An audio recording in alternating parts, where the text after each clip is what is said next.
a graphic novel about the Holocaust, not banned by the Nazis, but by an American school board in 2022.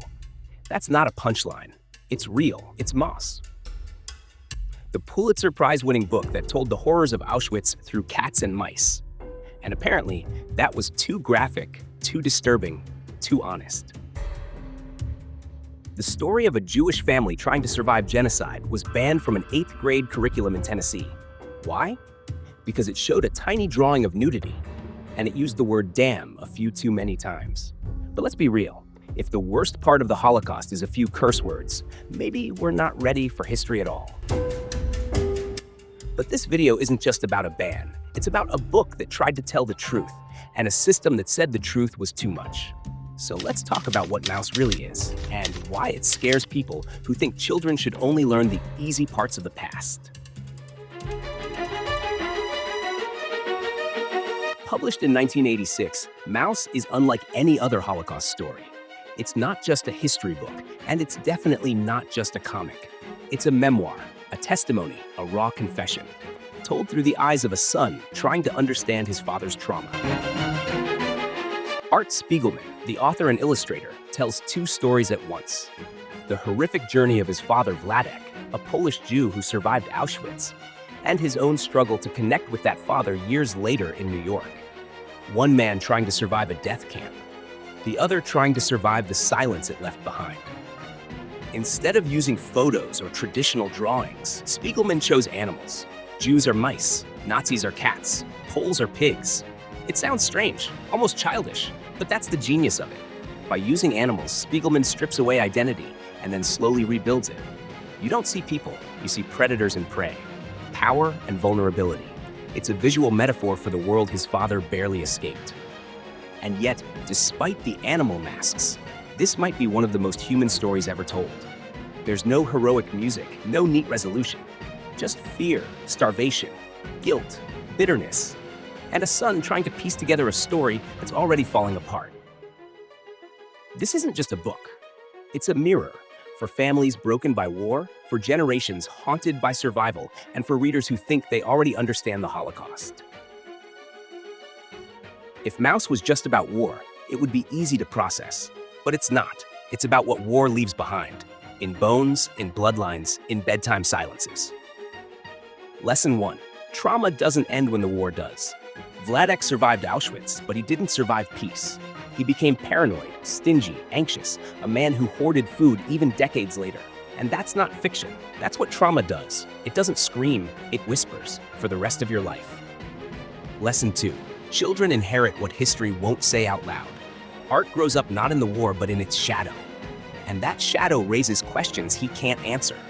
Why is my father so cold? Why do I feel guilty for being born after it all ended? These are the invisible scars of survivors, passed down not by genes but by silence.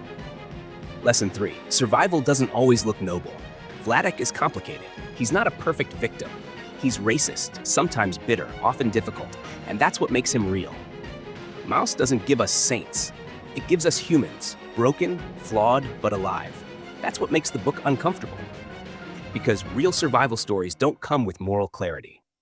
And maybe the hardest lesson of all, memory is fragile. Even as Art records his father's story, he's aware of the cracks, the moments Wladek forgets, rewrites, or distorts. What we remember and what we choose to forget both shape our history.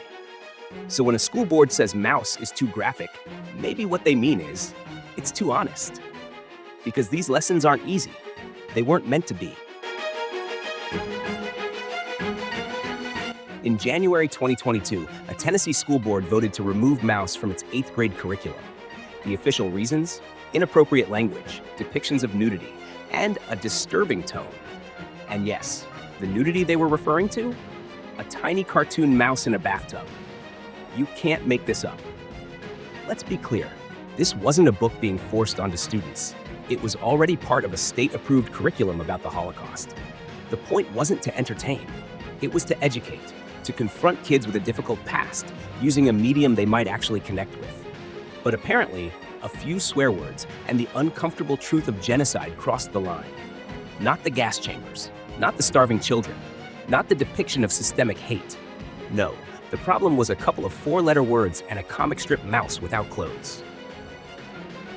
And that raises the real question. Are we protecting children, or just shielding ourselves from having to explain the hard parts of history? Because if a Pulitzer Prize-winning Holocaust memoir is too controversial for a classroom, maybe we're not worried about kids being unprepared. Maybe we're worried they'll be too prepared, too aware, too informed, too capable of asking questions that challenge comfort zones. Censorship rarely announces itself with a siren. It doesn't kick in the door. It knocks politely, offers a reason, and tells you it's for your safety. It sounds like, we just want age-appropriate material, or let's not traumatize the children. But history isn't age-appropriate. It never has been. Genocide, racism, slavery, war, none of it fits neatly into a school-friendly textbook. If we wait until we're ready to tell the truth, we'll never tell it at all. When we censor books like Maus, we're not just removing words from a page. We're scrubbing away the discomfort that leads to awareness. We're replacing memory with silence, and silence has never protected anyone from repeating the past. The truth is, censorship doesn't protect kids. It protects power. It shields those who would rather mold young minds than challenge them. Because the moment a 14-year-old reads Maus and says, "Wait, why did this happen?" That's a dangerous moment. That's a moment of critical thinking. And make no mistake, the Holocaust didn't begin with death camps. It began with banned books, silenced voices, and classrooms that chose comfort over courage.